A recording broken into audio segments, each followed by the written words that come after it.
And a man from the house of Levi went and took a daughter of Levi as a wife. And the woman conceived and bore a son, and she saw that he was beautiful, so she hid him for 3 months. But she could not hide him any longer.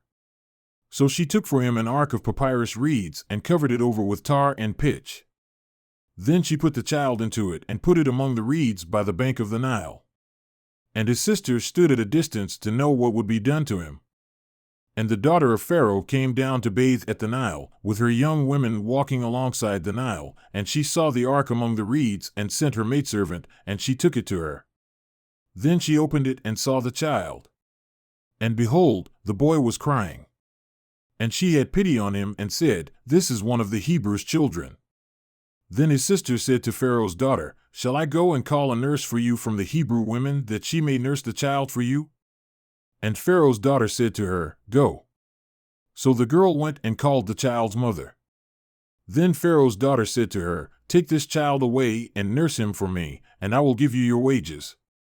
So the woman took the child and nursed him.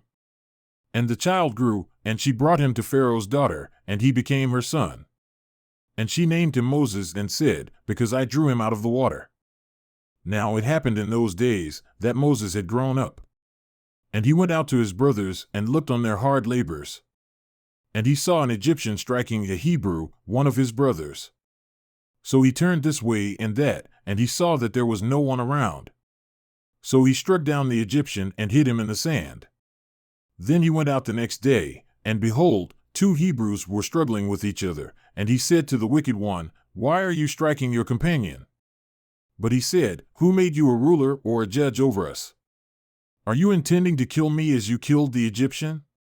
Then Moses was afraid and said, "Surely the matter has become known." And Pharaoh heard of this matter, so he sought to kill Moses. But Moses fled from the presence of Pharaoh and settled in the land of Midian, and he sat down by a well. Now the priest of Midian had 7 daughters, and they came and drew water and filled the troughs to give water to their father's flock to drink. Then the shepherds came and drove them away, but Moses rose up and saved them and gave water to their flock to drink. Then they came to Reuel their father, and he said, "Why have you come back so soon today?" So they said, "An Egyptian delivered us from the hand of the shepherds, and he actually even drew the water for us and gave water to the flock to drink." And he said to his daughters, "Where is he then? Why is it that you have left the man behind? Call him so that he may eat bread." And Moses was willing to settle down with the man, and he gave his daughter Zipporah to Moses. Then she gave birth to a son, and he named him Gershom, for he said, "I have been a sojourner in a foreign land."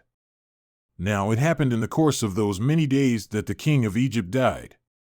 And the sons of Israel sighed because of the slavery, and they cried out, and their cry for help because of their slavery rose up to God.